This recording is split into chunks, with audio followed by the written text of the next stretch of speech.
The recording said my name at 3:17 in the afternoon, 12 minutes after I had left homeroom and 7 minutes after the final bell. I know that because the school clock chimed in the background, 3 flat electronic notes followed by the buzz it always made before resetting. Then Mr. Mercer's voice came through my headphones, calm and close enough to the microphone that I could hear the dry click in his throat. "Mara Quinn is the easiest choice," he said. "No one will question it." I stopped walking so suddenly that a cyclist swerved around me and shouted something I did not hear. Rain tapped against the hood of my jacket. Cars hissed over the wet road. In my ears, a chair scraped across the homeroom floor. A second man spoke, lower and farther away. "She records everything. Not after tomorrow." Then Mr. Mercer laughed. That laugh was the first crack in the version of my life I had trusted for 4 years. Until that afternoon, Mr. Mercer had been the teacher adults used as proof that Ridgewell Academy cared about students. He remembered birthdays. He kept granola bars in his desk for anyone who skipped breakfast. He wrote recommendation letters before people asked. When a student cried, he did not look embarrassed or impatient. He lowered his voice, pulled up a chair, and made the room feel smaller. He had done that for me after my father died. "You don't have to be strong in here," he told me then. I had believed him so completely that when I heard his voice on the recording, my first thought was not that he had betrayed me. My first thought was that I had misunderstood. That is how trust protects the person who breaks it. It makes you argue against your own evidence. I stood under the awning of a closed bakery and replayed the clip. I had made the recording by accident. My little silver audio recorder had been sitting beneath my desk during homeroom because I was collecting background sound for the senior documentary I was producing. The documentary was supposed to be sentimental, lockers slamming, announcements crackling, friends laughing before graduation scattered us into different cities. I had pressed record before morning attendance and forgotten to stop it. By the time I noticed, I was halfway home. At 3:08, the recording captured my footsteps leaving. At 3:10, someone locked the classroom door. At 3:12, Mr. Mercer began speaking to Deputy Principal Halden. They talked about the regional scholarship examination being held the next morning. They talked about a sealed envelope stored in the administration office. They talked about my locker number. Then came the sentence that made the rain feel cold against my skin. "Put the answer key in her blue folder," Deputy Halden said. "She always carries it," Mr. Mercer replied. "And if she opens the folder before the exam?" "She won't. You'll make sure of it." There was a pause. Then Mr. Mercer said, "Mara Quinn is the easiest choice." The scholarship examination mattered more to me than any test I had ever taken. The winner received full tuition at Westbridge University, including housing. Without it, I could still attend university, but only if my mother sold the apartment my father had spent 18 years paying for. She had already begun speaking about the sale, as though it were a practical decision. She would say, "It's only walls," while touching the kitchen doorway where my father had marked my height every birthday. I had promised myself I would win, so she would never have to make that sacrifice. Now 2 men at my school were planning to place a stolen answer key in my folder before the exam. The clip ended with a soft metallic click and Mr. Mercer muttering, "Where's that sound coming from?" I looked down at my empty hand. My recorder was still under the desk. I turned around. The school was 20 minutes away on foot. I reached it in 11. The front gates were locked, but the side entrance near the music building never latched properly in wet weather. I pulled until the swollen door gave way and slipped into a corridor that smelled of floor polish and rain-damp uniforms. The lights were already dimmed. Every footstep echoed. Halfway to homeroom, I heard the intercom pop. "Mara." Mr. Mercer's voice filled the empty corridor. I froze. "Mara Quinn, come to room 4B. There are moments when fear arrives as panic. This was not one of them. My fear was precise. It counted doors. It noticed cameras. It remembered that the custodian's office was occupied until 4. I took out my phone, opened a new audio memo, and tucked it into my jacket pocket before continuing. The homeroom door stood open. Mr. Mercer sat at his desk with my recorder in his palm. Deputy Halden was gone. For a few seconds, neither of us spoke. Rainwater dripped from my sleeves onto the floor. Mr. Mercer turned the recorder over once, then placed it carefully beside his keyboard. "You came back quickly," he said. "I forgot something." I noticed. His smile was gentle. That made it worse. I remained near the door. "Can I have it?" He folded his hands. "You recorded a private conversation. I left it running by accident. Intent does not change the seriousness. Neither does privacy change what you said." The smile vanished, but only for a second. Then it returned in a sadder shape, the expression adults use when they want to make resistance look childish. "Mara, audio can be misleading. Fragments lose context. What context makes planting an answer key in my folder acceptable?" His eyes shifted toward my pocket. I knew then that he had noticed the phone. He stood. I stepped backward. He stopped immediately and raised both hands. "I am not going to hurt you." The fact that he said it made the room colder. "What are you going to do?" I asked. "Prevent you from making a decision that destroys several lives, including your own." "My life is already the one you volunteered." His jaw tightened. That was the first honest expression I had seen from him. He walked to the classroom windows and lowered the blinds one by one. Each blind snapped into place with a sharp plastic rattle. The sound felt theatrical, almost absurd. Somewhere in the building, a vacuum cleaner started. Then Mr. Mercer turned back to me. "Erase the recording." I said nothing. "Now." "No." He looked at me for a long time. "You do not understand what you captured." "Then explain it." "I cannot." "You can. You don't want to." He picked up the recorder and held it between two fingers. "This device contains material recorded without consent on school property. I can turn it over to administration. You can be suspended before tomorrow's examination." "You were already planning to suspend me." I moved closer to the desk. "Give it back. Mara. Give it back." The word cracked through the room. The vacuum cleaner in the corridor stopped. We both heard the silence afterward. Then something shifted behind the supply cabinet. Mr. Mercer's head snapped toward it. A boy stepped into view. Eli Ward had been in my homeroom since year 9.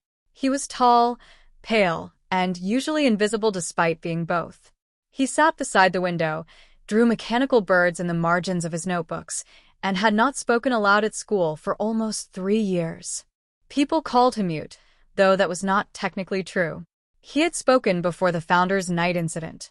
Afterward, he communicated through notes, gestures, and the text-to-speech app on his phone. Teachers described his silence as trauma. Students described it as strange. Mr. Mercer described it as something that deserved patience. Eli held a stack of art boards against his chest. He must have been retrieving them from the cabinet when the room was locked. Mr. Mercer's face changed. Not surprise. Fear. Eli looked at the recorder, then at me. His breathing was fast. One hand trembled against the edge of the boards. Mr. Mercer spoke softly. "Eli, go home." Eli did not move. "Now." Eli's eyes met mine. He lifted one finger to his lips. Not to tell me to stay quiet. To tell me he knew. Mr. Mercer crossed the room and opened the door. "Both of you, leave." I reached for the recorder as I passed the desk. He caught my wrist. The grip lasted less than a second. Still, it changed everything. He released me, as though burned. "Delete the cloud copy too." I stared at him. His face confirmed what I had not told him. He knew it had uploaded. I took my recorder and left with Eli behind me. We did not speak in the corridor. That sounds obvious because Eli did not speak, but there are different kinds of silence. His was not empty. It pressed at the space between us. When we reached the side door, he touched my sleeve and typed on his phone. "Do not go home alone." I read the screen twice. "Why?" He erased the sentence, typed another, and showed me. "They have done this before." Before I could ask who, the custodian rounded the corner. Eli locked his phone and walked into the rain. I followed him to the bus shelter. Cars passed in silver streaks. My recorder felt heavy in my pocket. "What happened before?" I asked. Eli stared at the road. "Does this have something to do with Founders' Night?" His shoulders tightened. Founders Night was Ridgewell Academy's most important annual event. A ridiculous combination of awards ceremony, donor dinner, and school mythology. 3 years earlier, during the event, a Year 10 student named Lucas Dane had fallen from the old auditorium catwalk. He survived, but with a spinal injury that ended his competitive gymnastics career. The official story was simple. Lucas had entered a restricted area as a prank, Eli followed him, and a struggle near the railing caused the fall. No criminal charges were filed. Lucas's family moved away. Eli returned to school after a month and never spoke again. Mr. Mercer had been the teacher who found them.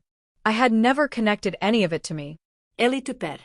Lucas did not climb there as a prank. What was he doing? Eli spingers hovered. Rain drummed on the shelter roof. Finally, he typed, recording. The bus arrived before he explained. He stepped onto it, then turned and held his phone against the glass. The doors closed. That night, my mother made lentil soup and talked about the weather because she could tell something was wrong and was waiting for me to choose the moment. I nearly told her. Then her phone rang.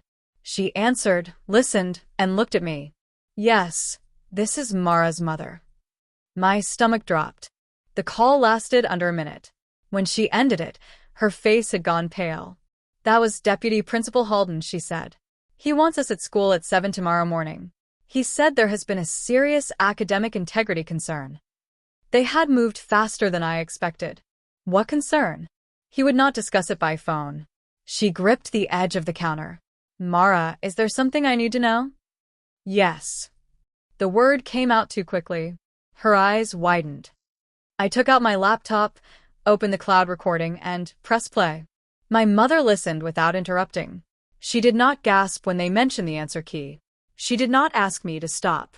She stood perfectly still until Mr. Mercer's laugh ended. Then she walked to the front door and checked the lock. Send this to me, she said. I already did. To 3 more people. Who? That was my mother. Grief had softened her voice over the years, but it had not softened her instincts. We sent copies to my aunt, our family solicitor, and a new email account with a password written only on paper. I also exported the file in its original format, preserving the metadata.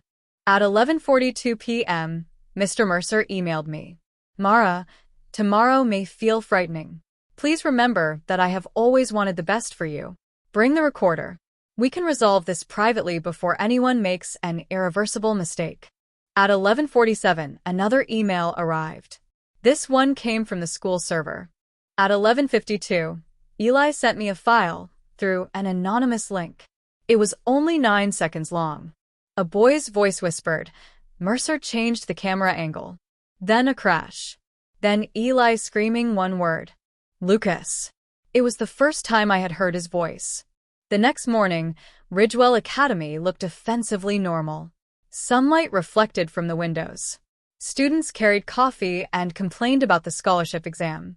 A groundskeeper trimmed hedges beside the sign that read character before achievement. My mother and I entered the administration building at 6:58. Deputy Halden waited in the conference room with Mr. Mercer and a woman from the school board named Dr. Sloan. A clear evidence bag sat in the center of the table. Inside was a printed answer key. My blue folder lay beside it. Mr. Mercer did not look at me. Deputy Halden began with rehearsed regret. The answer key had been discovered in my locker during a routine security check. My access card showed I had entered the administration corridor the previous afternoon. A teacher had reported seeing me near the records office. Until the matter was resolved, I could not sit the scholarship exam. My mother let him finish. Then she asked, "What time was the folder placed in the locker?" Deputy Halden blinked. "We are not alleging it was placed there by someone else." Dr. Sloan leaned forward. "Mrs. Quinn, we understand this is distressing." "No," my mother said. "You understand it is dangerous." I opened my laptop. Mr. Mercer finally looked at me. His expression was almost pleading. I played the recording. The room changed by degrees. First, Dr. Sloan's eyes narrowed. Then Deputy Halden's hands stopped moving. Then Mr. Mercer leaned back as though distance could make his own voice less recognizable. When the clip ended, Dr. Sloan said, "Is this the complete file?" "Yes." Deputy Halden recovered first. "This is clearly edited." "It is not. Audio manipulation is accessible to any student with basic software. I have the original metadata. So, would someone manufacturing a file?"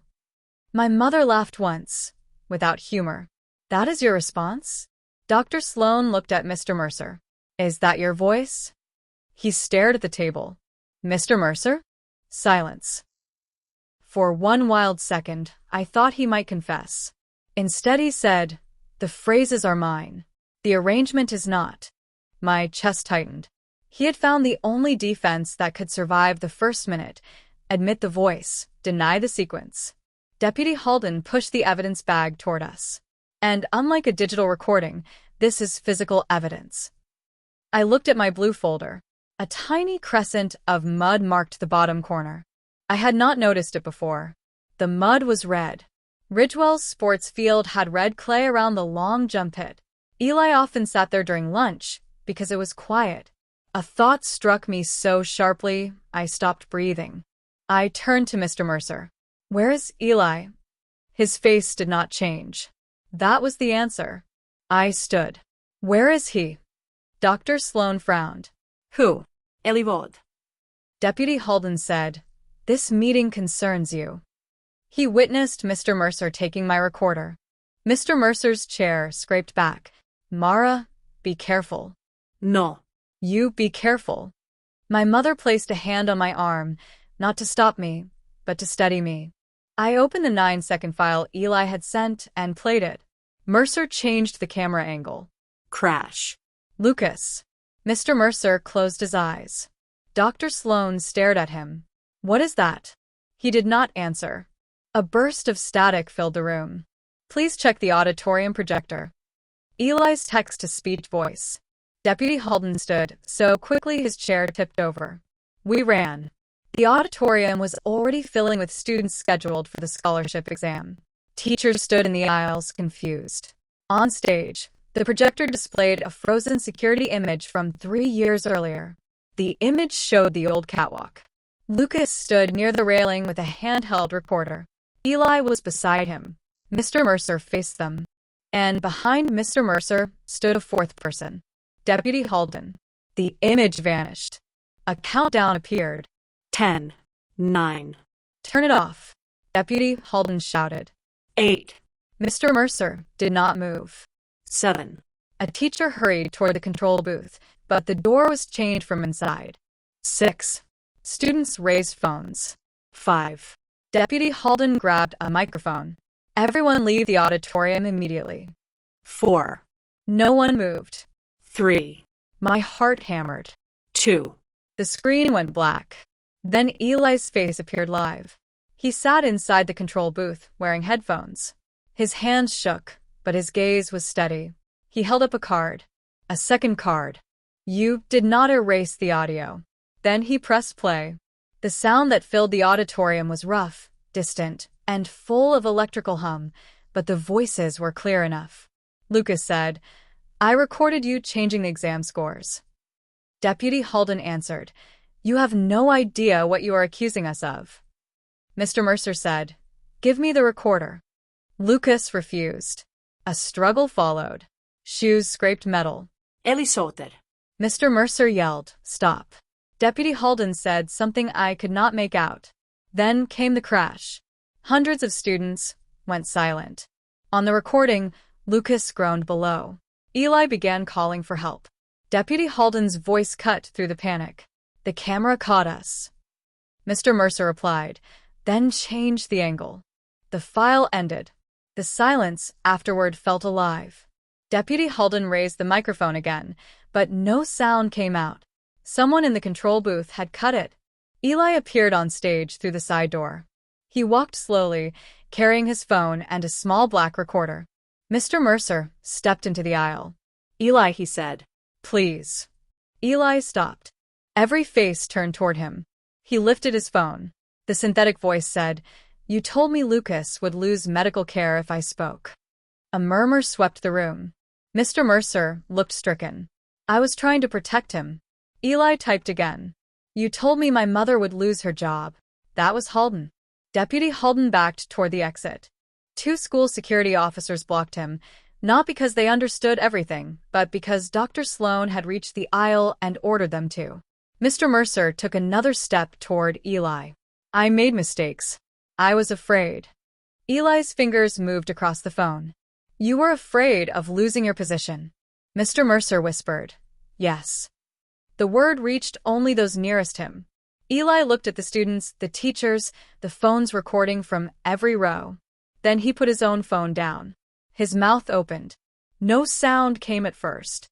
Mr. Mercer went completely still. Eli tried again. His voice was cracked and thin from disuse, but it carried. A gasp moved through the auditorium. Eli swallowed it.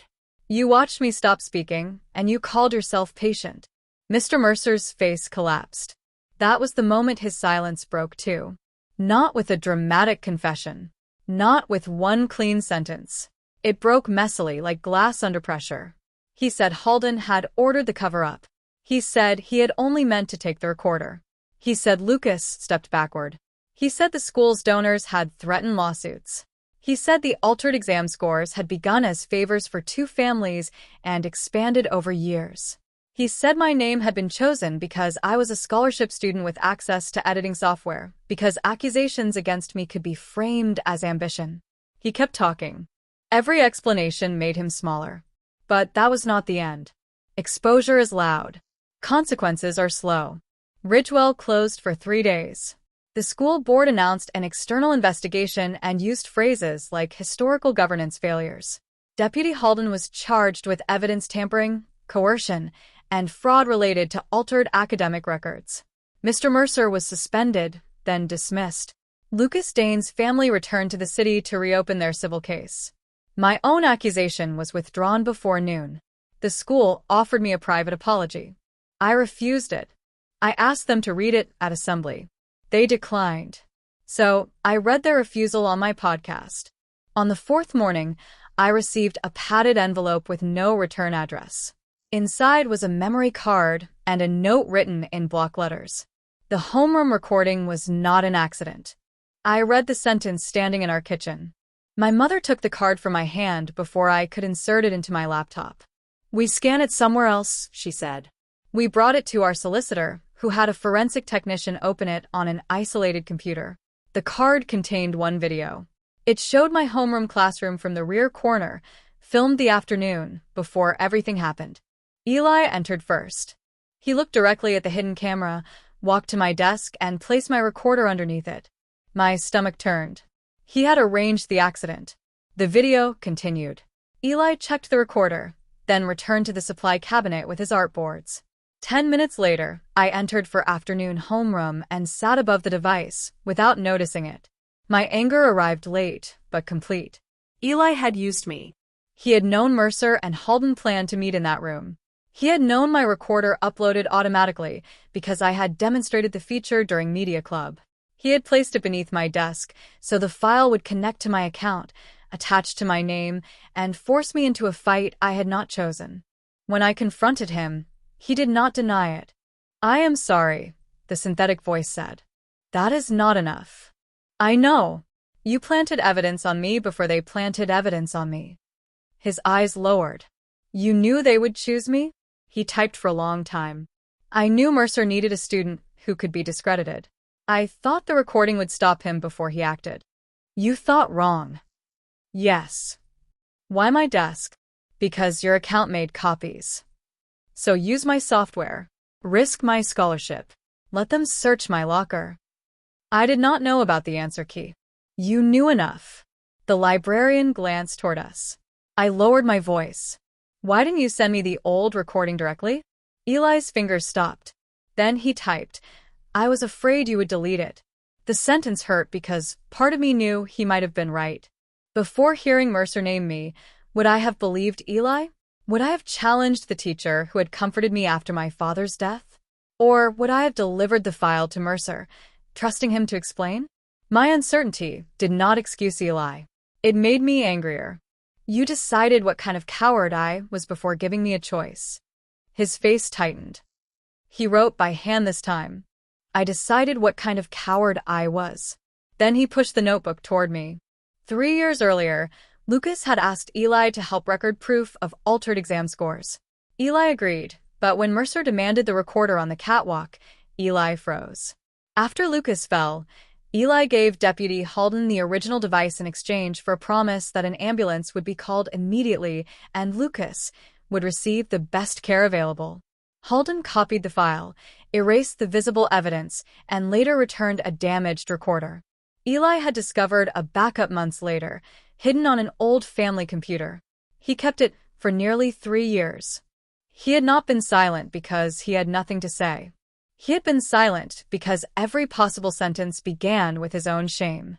I closed the notebook. I understand, I said. I still don't forgive you. He nodded. That answer mattered. He did not ask me to make his pain more comfortable. I left the library alone. I zoomed into the homeroom recording. Something bothered me. At 3:10, the classroom door locked. At 3:12, Halden entered. At 3:14, Mercer mentioned the scholarship key. But before either man spoke, there were footsteps. Light, quick, crossing from the windows to my desk. Then a tiny click. Someone else had entered the room. Eli had already told me he was hidden in the supply area, but the footsteps were too light to be his. I isolated the track, removed the air conditioning hum, and amplified it. 3 metal charms. I knew that sound. Tessa Vale, Ridgewell's head student, wore a silver bracelet with a key, a star, and a miniature tennis racket. She sat 2 rows behind me. She was also Deputy Halden's daughter. I called her. She hung up. This time she answered. Stop. You were in homeroom before your father arrived. I don't know what you mean. Your bracelet is on the recording. Silence. Tessa, did you put the answer key in my folder? No. Her breath caught. I waited. Finally, she whispered, a transmitter. The story changed again.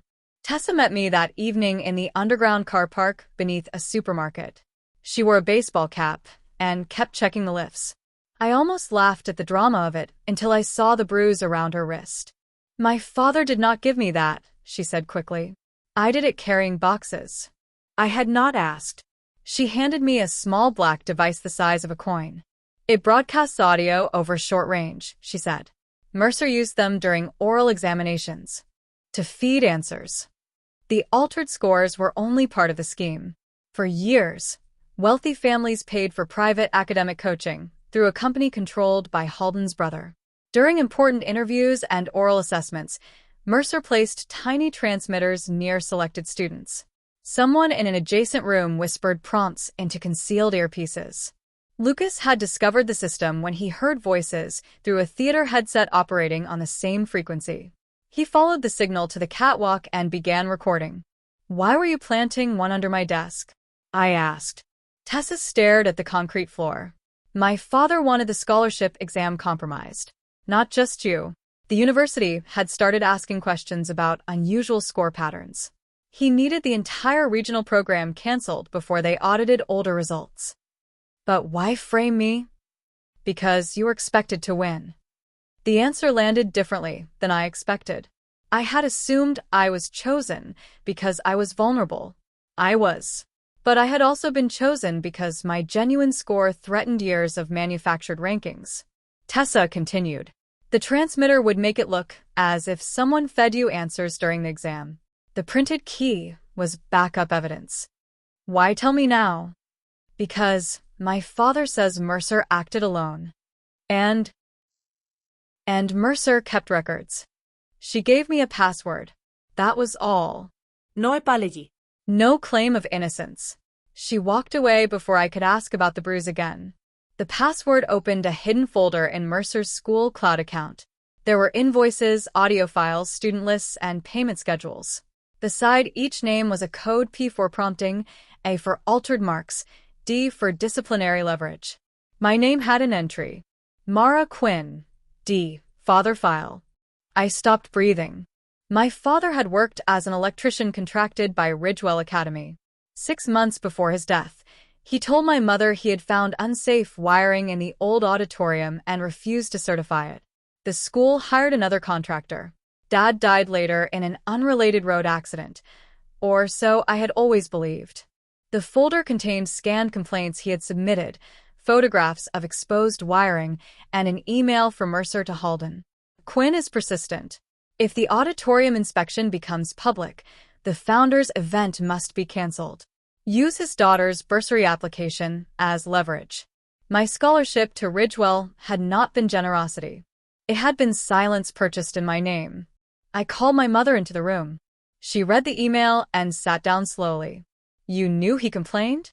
I asked. I knew about the wiring. I did not know about this.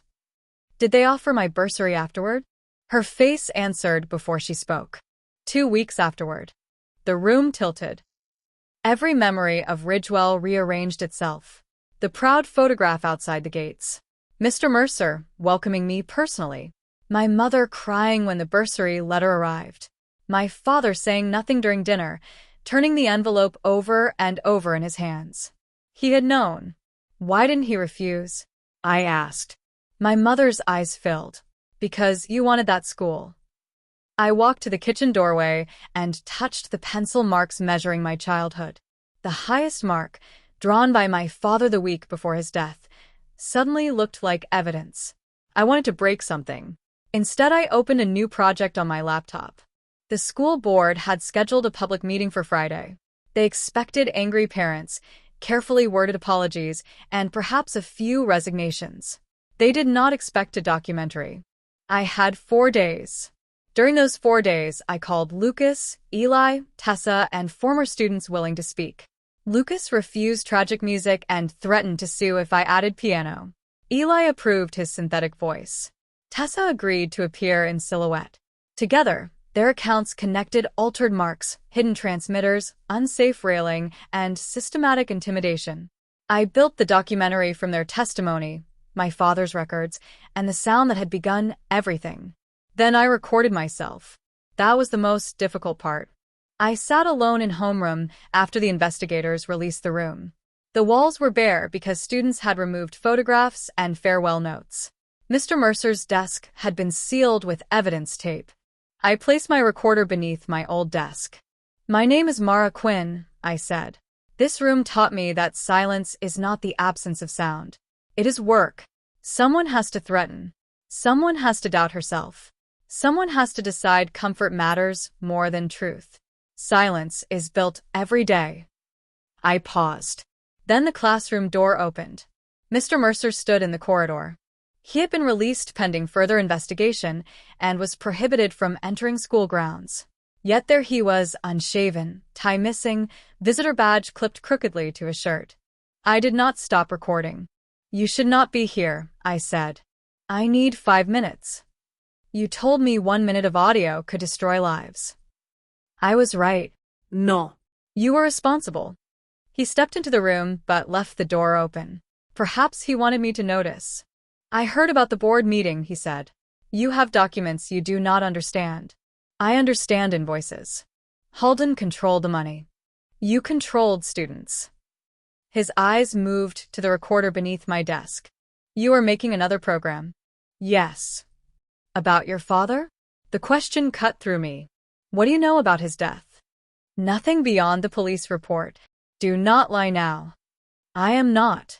I watched his face, searching for the tiny flicker I had seen during the conference meeting. There was none. He reached into his coat. I stood so quickly the chair fell backward. Mr. Mercer froze, then slowly removed a paper envelope. Your father gave me this, he said. The envelope had my name written across it in Dad's handwriting. For Mara, if Ridgewell ever makes her doubt herself. My knees weakened. Why did you have that? Your father asked me to keep it until graduation. You threatened him with my bursary. Mr. Mercer looked toward the evidence tape on his desk. Halden did. I told myself I was protecting the bursary by cooperating. You always tell yourself you are protecting someone. Yes. I wanted to tear open the envelope. I also wanted to refuse anything he carried. Grief pulled in both directions. Why bring it now? Because the board will claim your father accepted the arrangement. That letter proves he did not. How? He explains why he let you attend. I picked up the envelope, but did not open it. Mr. Mercer turned to leave.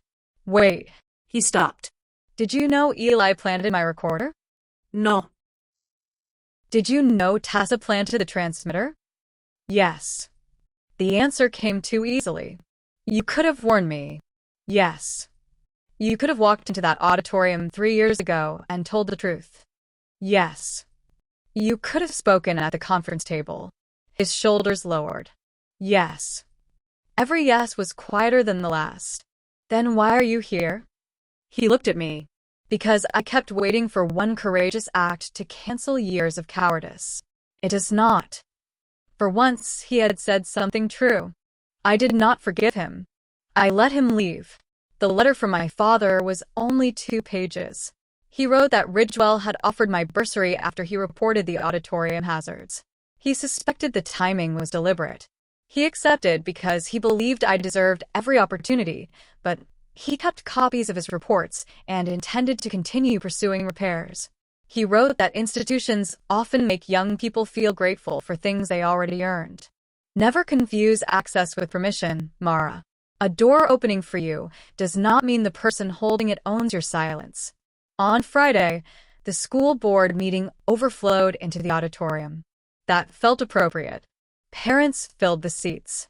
Reporters lined the walls. Dr. Sloan sat on stage with 4 board members and 3 lawyers. The school planned to begin with a statement, but students began chanting, "Play the file." Dr. Sloan asked for order. The chanting grew. I stood at the control booth window. For a moment, I understood why Eli had chosen this position. From above, authority looked smaller. I pressed play. My documentary began with the ordinary sounds I had originally wanted: lockers, laughter, morning announcements, shoes squeaking across polished floors. Then Mr. Mercer's voice entered. Mara Quinn is the easiest choice. The film moved through the frame-up, Lucas's recording, the unsafe railing, the transmitters, and the altered marks. Former students described losing scholarships, while donor children rose in rank. Tessa's silhouette explained the codes. Eli's synthetic voice described the threat that kept him silent. Then the screen went black. My father's words appeared in white. A door opening for you does not mean the person holding it owns your silence. The auditorium remained quiet when the credits ended. Dr. Sloan approached the microphone. Before she could speak, a man in the front row stood. Mr. Mercer. Security moved toward him, but he raised both hands. I asked to make a statement, he said. Dr. Sloan replied, "You are told to communicate through counsel. I have spent years communicating through whatever protected me." He turned toward the audience. The room erupted. Parents shouted questions. Students lifted phones. One of the lawyers tried to lead him away. Then Eli walked onto the stage. He did not speak. He simply placed a chair beside the microphone and sat. Mr. Mercer looked at him. The shouting faded. Mercer began naming people. Not excuses. Names. He identified families who paid, administrators who altered files, board members who received warnings, contractors who falsified repairs, and teachers who questioned anomalies but were pressured into silence. He named himself last. His statement lasted 43 minutes. It implicated 2 board members sitting behind him. One tried to leave. Parents blocked the aisle until investigators reached the doors. When Mercer finished, he looked toward the control booth. I could not tell whether he was asking for mercy, approval, or merely acknowledgement. I gave him none. Eli stood and approached the microphone. His voice came slowly. You should have said it when it could save Lucas. I know. This time, his silence did not return. He sat beside Eli and answered every question investigators allowed. Eli and I took longer. For months, we spoke only when investigations required it. Then one afternoon, he came to the community radio station where I volunteered and placed a silver recorder on the desk. Mine had been held as evidence and returned scratched. His was new. A note was taped to it. No identiploats. No plans. Your choice. I looked at him. Is this an apology or a bribe? He typed on his phone, then played the answer. An expensive boundary. He smiled. I did not forgive him all at once. Forgiveness, when it came, was not a door swinging open. It was a series of small permissions. I let him sit in the studio. I let him listen to an unfinished episode. I trusted him with a microphone cable, then an archive password, then the truth about how often I still replayed Mercer's first recording. Eli began speaking more, but never on demand. Some days his voice worked. Some days it did not. He stopped treating either kind of day as failure. A year after the board meeting, we returned to Ridgewell for the opening of the rebuilt auditorium. The school invited me to speak. I almost refused, then asked for one condition: no administrators on stage. The new principal agreed. I stood alone beneath the repaired catwalk. Students filled the seats. My mother sat beside Lucas in the front row. Eli waited in the control booth, visible through the glass. I placed Dad's letter on the lectern. I used to think a recording was powerful because it preserved exactly what happened, I told them. I was wrong. Recordings preserve sound. People decide whether sound becomes evidence, memory, entertainment, or noise. No one moved. The first file from my homeroom did not save me by itself. My mother believed me. Eli released what he had hidden. Lucas returned to a story others had written about him. Tessa admitted what she did. Former students answered calls from a stranger. Even Mr. Mercer finally named the system he served. Truth required more than capture. It required participation. I looked toward the control booth. Eli pressed a button. The auditorium speakers played the final sound from my documentary, one that had never been released publicly. It was recorded after the police arrived on the first day. In the confusion, my device kept running beneath a seat. Footsteps crossed the stage. Doors opened and closed. People cried, argued, called lawyers. Then, very close to the microphone, Mr. Mercer whispered to himself. Say it. A long pause followed. Say what you did. At the time, he had not managed it. In the auditorium a year later, that failed confession sounded different. It was not redemption. It was the exact point where denial first became difficult. I let the silence run for 7 seconds. Then I stopped the file. Years later, when people asked how my career in investigative audio began, they expected me to mention awards, the board meeting, or the moment Eli spoke in the auditorium. I always began with the rain. I told them about standing beneath a bakery awning, arguing against the voice in my own headphones because trust had trained me to doubt myself. I told them the most dangerous silence was not Eli's. His silence was visible. People noticed it, discussed it, claimed to respect it. The dangerous silence belonged to everyone who could speak comfortably and chose words that concealed rather than revealed. Deputy Halden used policy. Mr. Mercer used kindness. I nearly used disbelief. The recording from Homeroom survived because a machine made a copy. The truth survived because, eventually, people did too.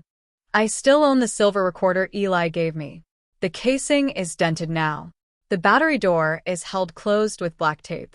I have used it in courtrooms, kitchens, parking lots, and once inside a fishing boat during a storm.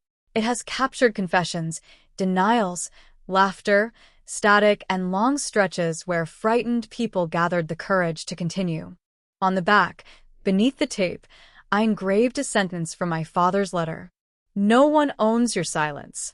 I once thought that meant I should always speak. Now I understand it means the choice must remain mine. That is why Mr. Mercer's command failed. Erase it, he had said.